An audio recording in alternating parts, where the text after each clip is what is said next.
January 6, 2007, 8 p.m. Knoxville, Tennessee. The winter night hums with quiet normalcy. Porch lights flicker across tidy streets. Dogs bark faintly in the distance, and couples head out for Saturday plans. In the Washington Ridge apartments, a dark Toyota 4Runner pulls into the lot. Inside sit two young lovers, their futures unwritten, their dreams alive. 21-year-old Channon Christian, a University of Tennessee senior, has her whole life in front of her. Friends describe her as radiant, intelligent, with a kindness that filled any room. She studies sociology and is already talking about graduate school. Her parents, Gary and Dina Christian, adore her. She is the kind of daughter who checks in, who never leaves a room without saying, "I love you." Beside her is Christopher Newsom, 23, a former high school baseball standout who still carries the energy of an athlete. He works as a carpenter, dependable and hardworking, and dreams of one day starting a family. Friends call him Chris, but to those closest to him, he is a rock, loyal, steady, the kind of man who would do anything to protect someone he loved. Their relationship is young but strong. That Saturday night, they plan nothing more dangerous than a dinner date. Laughter, maybe talking about the future. Neither could know that fate was already waiting, crouched in shadows, preparing to tear their lives apart. January 6, 2007, 9 p.m. As Chris steps out of the SUV, four figures close in. Lemaricus Davidson, 25, hardened by a life of crime, steps forward with menace. His half-brother Letalvis Cobbins, 24, flanks him. Beside them is George Thomas, 24, tall and watchful, and a young woman, Vanessa Coleman, just 18. Their presence feels wrong, invasive, dangerous. Within seconds, the tone shifts from laughter to fear. A gun flashes. Orders are barked. Chris and Channon are shoved back into the 4Runner, their own car now a prison. Witnesses later report hearing voices, seeing a vehicle speed away, tires spitting gravel into the cold night. No one knows that a nightmare has just been set in motion. January 6, 2007, 10:30 p.m. Chipman Street, East Knoxville. The SUV pulls into the driveway of a rundown rental house. Its windows are dark, its reputation already stained. Inside, the walls are cracked, the furniture sparse, the atmosphere oppressive. This is the home of Lemaricus Davidson, and tonight it becomes a chamber of horror. Over the next hours, the young couple will be separated. Chris is taken outside, tied, brutalized, and led toward nearby railroad tracks. Channon is kept inside, facing a torment that cannot be fully spoken. Every moment is a battle for survival. Yet outside, the city sleeps, unaware that in a decaying house, two lives are being destroyed.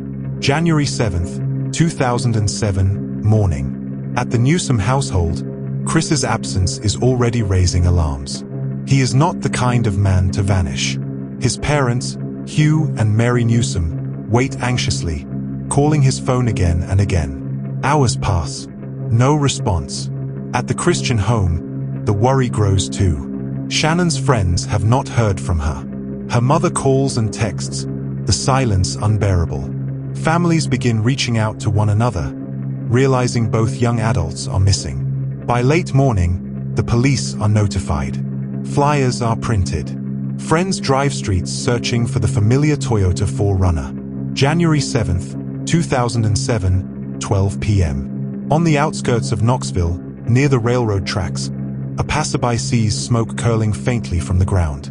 At first glance, it looks like debris, but as they draw closer, horror takes shape. A human body, charred, bound, discarded. It is Christopher Newsom. His life stolen, his body abandoned like trash.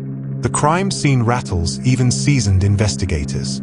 The violence is grotesque, cruel, inhuman. Detectives know instantly this is no ordinary homicide. This is something darker. But for Shannon's parents, there is still hope.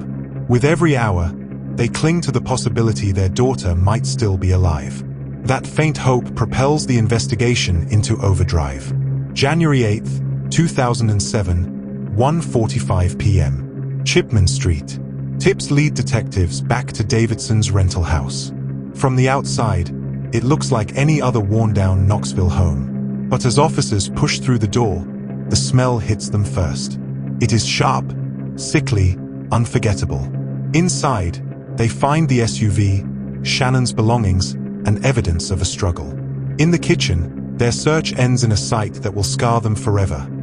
A trash can holding the body of Channon Christian. The discovery shatters any last piece of hope. A young woman who should have been planning her future now reduced to a victim of unimaginable cruelty. Detectives step outside, some fighting back tears. The weight of telling her parents feels unbearable. For Gary and Dina Christian, the words are impossible to process.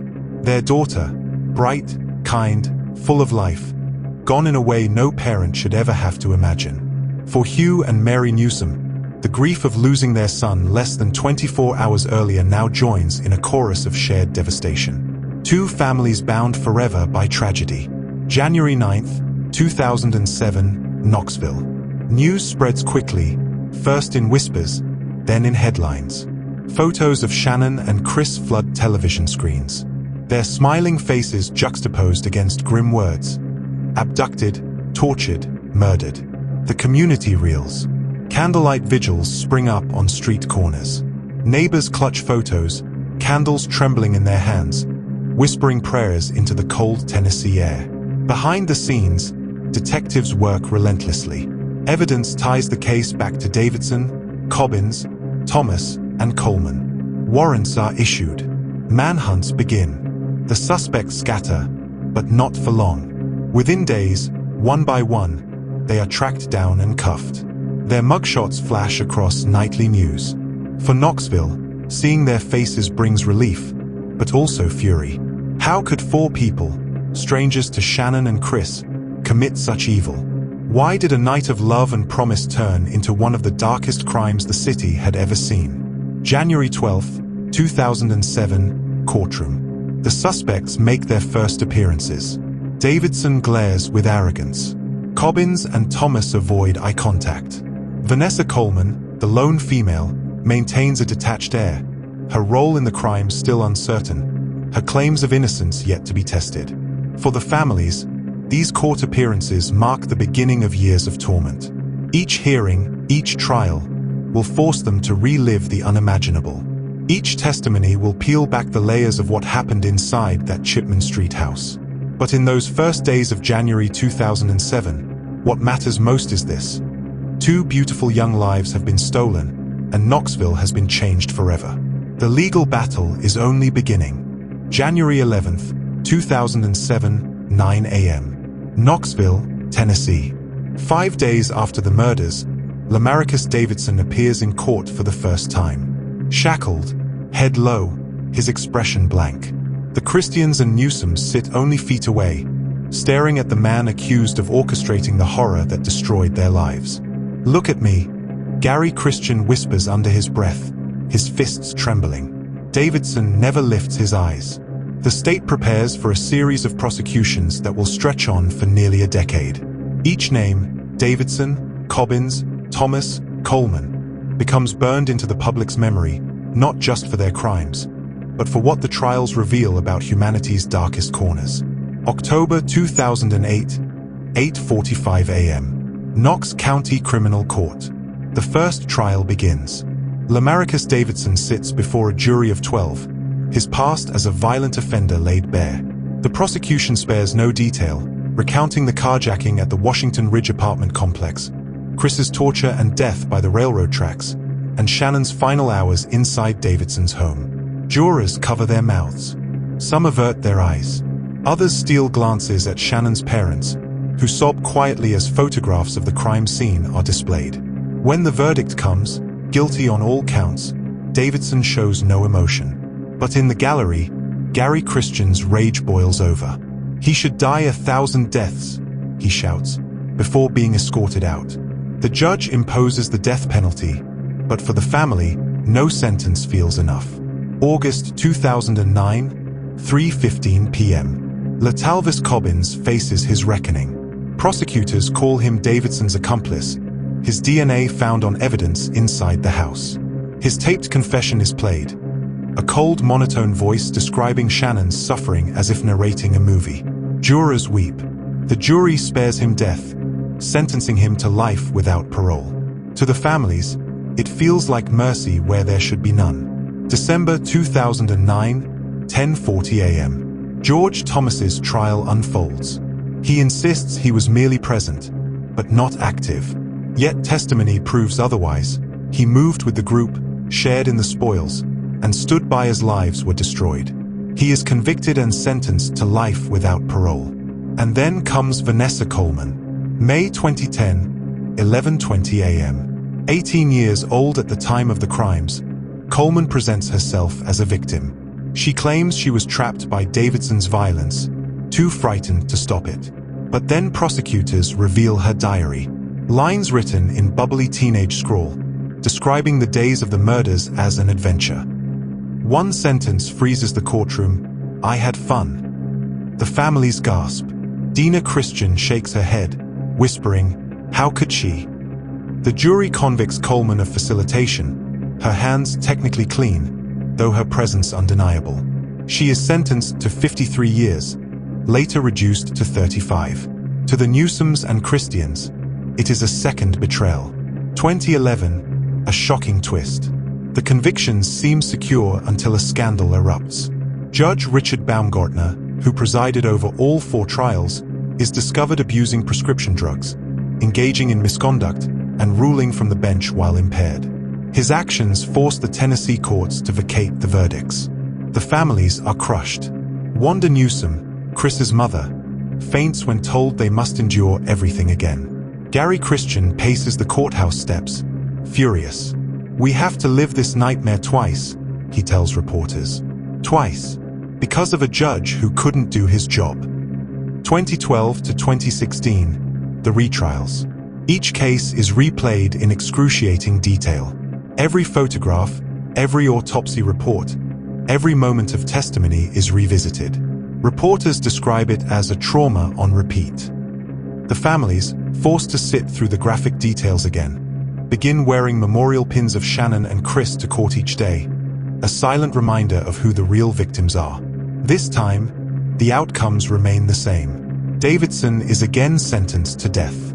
Cobbins and Thomas receive life without parole. Coleman, in her retrial, is given 35 years. For the families, it is still not justice, but it is final. January 2017, 10 years later. At a memorial vigil, Gary Christian speaks through tears. "It's been 10 years, and I still feel her hand in mine. I still hear Chris laughing in our driveway. They were our whole world. And now, they're our angels." Hugh Newsom, voice cracking, tells the crowd, "They thought they'd break us. But we're still here. We'll always be here. For Chris. For Channon." The murders leave scars not only on the families, but on Knoxville itself. Local pastors preach about the danger of evil, parents cling tighter to their children, and journalists describe it as the most brutal crime in Tennessee's modern history. The emotional climax. Even as years pass, the case refuses to fade. In 2021, when Vanessa Coleman petitions for parole, the Christian and Newsom families rush to the hearing, armed with photographs of their children, begging the board to deny her freedom. "She sat in that house while my daughter screamed," Dina Christian says. "She wrote that it was fun. Fun. She doesn't deserve a second of freedom." The board agrees. Parole denied. The legacy. Nearly 2 decades later, the Christian Newsom murders are remembered not only for their brutality, but for what they revealed about justice. The slow, painful, imperfect grind of a system that sometimes falters, but can still hold the guilty accountable. But for the families, no legal outcome can erase the night of January 6, 2007. No sentence can bring back Chris and Channon. Their story is a reminder of how quickly love and promise can be stolen, and how far families will go to fight for their children, even after death. Here at Crimes Uncoded, we're not just telling crime stories. We're breaking down the legal codes that define them. The Christian Newsom case wasn't just about murder.